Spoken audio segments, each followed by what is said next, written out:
Now, the Transport Department would like to believe it's doing its best to turn around the situation at its entities. South Africans know too well about the rot at PRASA. The Passenger Rail Agency's 2019-2020 annual report has revealed the kind of malfeasance being dealt with. Now, the Acting Transport Director General, Ngwako Makaipia, is here with us this afternoon. She's going to be chatting just now with my colleague, Ropiwa Mazena, who focused on issues facing PRASA yesterday here on the channel. Ropiwa, good afternoon.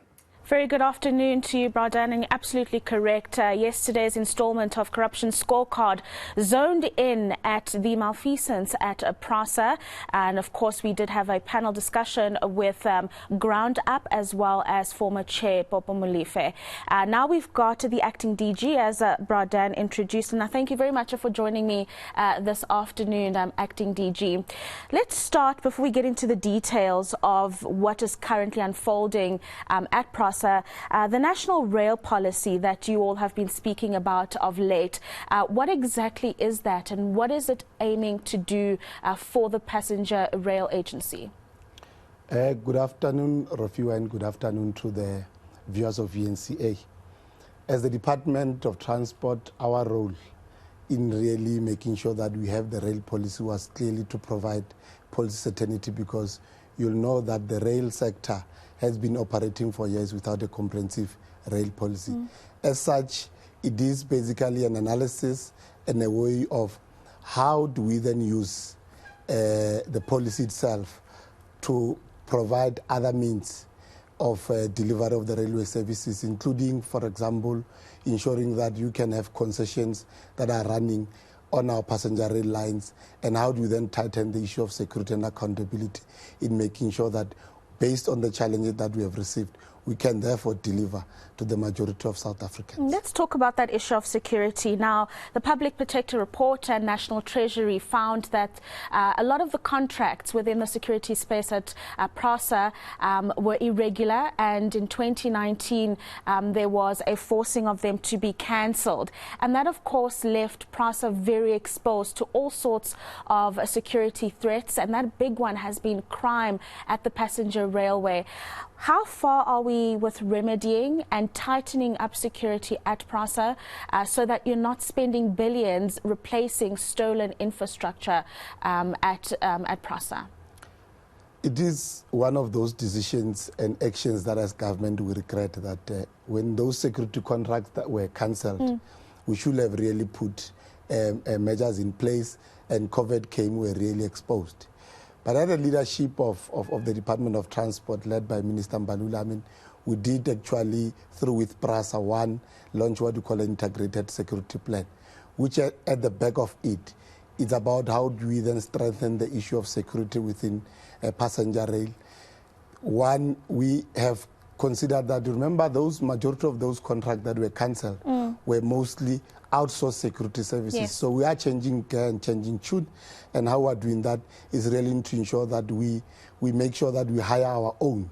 We bred our own timber, and we can be able to then teach the discipline and how they must be able to secure this rail network that they know belongs to them and that their source of income. And the second element was that, because we have only were able to employ 3,100 security guards in PRASA to make sure that we bolster the team. But in other vulnerable areas, we have actually went through to National Treasury to ask for deviation, wherein we are now participating in some of these contracts through PRASA on state entities which have challenges the same as ours. One of those obviously being within the AXA security contract, so that we are able to then engage in that particular level. And the last level of it in terms of security, which is then what is included in the integrated security plan, is how do we then use technology to become a deterrent in some of these particular elements. So we are working on that. And the rail policy itself, in its section which deals with security, it then elevates the issue of, one, how do we work with the SAPS and other law enforcement agents to make sure that we deal with issues. But how do we then take the infrastructure that belongs to PRASA and classify it as critical infrastructure, so that we are able, through the Critical Infrastructure Act, and we are able to then work and classify, so that when you go to facilities like Volmaten Depot, to a bigger railway station, because we believe that those are critical security elements that you can have. Even the police working with us in partnership to make sure that we secure this asset, because we believe we have spent billions of rands. No, absolutely. In fact, the latest data that came through that we reported yesterday was about 1.5 billion rand on average annually that is being spent on security. This was reported by Portia Derby, the CEO of Transnet. But just give us a little bit more detail before we move on to other issues. When was the integrated plan developed, and have you seen a difference in the security status of PRASA? The integrated security plan was developed in 2020, and that was launched. And I can tell you that it is bearing some fruits. We are having boots on the ground. They are not enough to deal with some of the challenges that we then have. But you'll know that recently we closed a year, 2.5 years back, we closed Mabopane line, and it has since been open in January. We have made those deployments in terms of the key elements that I've made in terms of the internal security and those that are outsourced, and we can demonstrate that in those kind of initiatives, we have never really seen a lot of threats. There are in other elements where they are able to then try, but what would we then do in that particular case? Our response in terms of dealing with those particular elements is critical. And I think one case in point is the unrest that happened last year. Because we were prepared, we had the right people on who can be able to protect us. As PRASA, we saw a park station is still standing today. Some of our critical rail infrastructure, those are the fruits, and those are the results that came out of the integrated security plan. Obviously, we are not doing that alone. We are working with the law enforcement and other entities of government, including Transnet, EXCOM, where we are working together. And I mean, our cost, we've already made an analysis, which is a discussion that we need to have as government to protect this asset. In our analysis that we have done, we need almost R1 billion cost to be able to deal with this particular issue, because we see it as economic sabotage, and it's a matter that as government and our entities we must really deal with it. Another big issue for PRASA are the commuters. You know, they are almost the bread and butter of PRASA, in that the revenue that comes from them is absolutely crucial. But over the last 10 years, many people, I think almost 80% of commuters that we saw in 2010 to 2019 has decreased by about 80%, acting DG. What does the policy say about regaining the trust of commuters to rely on Metro Rail services once more? When the minister appointed the new board of PRASA, which was appointed in October 2020, the way critical element that they were given the marching orders in terms of how do we make PRASA to work.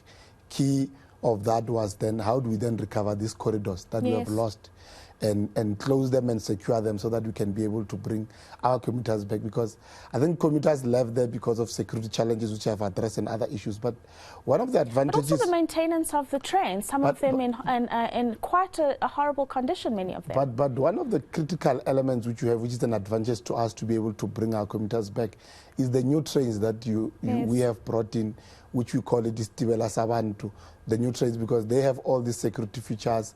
They are comfortable. They have air-conditioned system. They even have camera systems on place. The doors cannot be able to open, and the windows when the train is moving. So the state-of-art trains which are developed, which were manufactured here in the country, in the Nota, by South Africans. So we see that as a game changer and intervention in really bringing back our commuters. We have run out of time, but I've got two questions that I want to get through. On the issue of trains, what is the status update on the toll trains? Have any of the department officials been to Spain to see if they'll be readjusted to work on our rail system? Our effort and approach as government is that when there is people who have done wrongdoings, obviously through PRASA and through the department, we must be able to deal with those particular issues. But as the department, together working with PRASA, we engaged with the Stedler to be able to see what are the best mechanisms to be able to ensure that those trains are able to come back to serve the country. Because you'll remember, initially, the initial trains which has been auctioned and the fraction of money that really government has got out of those rewards, it's really unacceptable as opposed to what we have paid. So we need to engage in that element, but not really in a bad way. If focus it and deal with it, so that if whatever decision that we have to take, it must be able to go through the court processes, so that you make sure that it is clear. It's a process that really can be able to stand the test of time. So we don't know yet that they can fit on our railway systems, but you're working on it, right? And then a final thought from you. The general overhaul contracts, that affects the commuters as well, because PRASA simply doesn't have all that many trains. You've spoken about the new ones that are coming on board here, but is there any other update you want to give us in terms of having that infrastructure available to commuters after the issues that came around with those general overhaul contracts that had to be cancelled as well? Okay. Maybe before I come to that, I think it will be very important that I put on record that I think as government, we won't be able to go out there and take responsible decisions. So we can't be able to then take trains that doesn't fit on our network and bring them to the country. And those are the kind of discussion that we are having in terms of the elements and key, probably the discussion for another day, that you'll be able to come, that order beside the challenges of those trains, which is the long distance train, it had its own elements. But we are working together with the commuters, and we keep on updating them on the work that we are doing.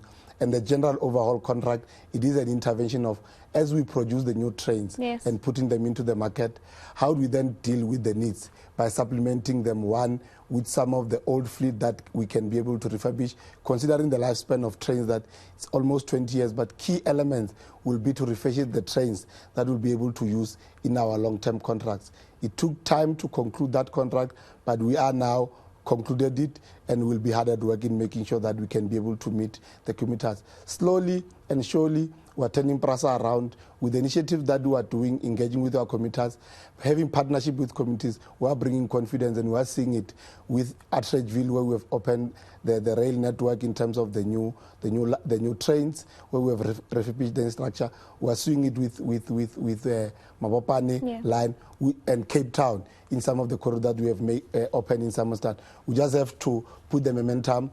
The wheel is not turning as fast as we want as the Department of Transport, but we are putting serious mechanism on our oversight to ensure through the Capital Steering Committee we can make sure that PRASA delivers and delivers towards mandate. And the policy again becomes a key pillar to enable them to do their work very better. There's so much I would have liked to discuss with you, but we have run out of time, unfortunately. But thank you for joining us. So that's Nwako Makaibia. He'll correct me after that. And he's the Acting Transport Director General, joining us there to talk about PRASA, the issues, and some of the initiatives that it has taken to change the state of affairs at PRASA.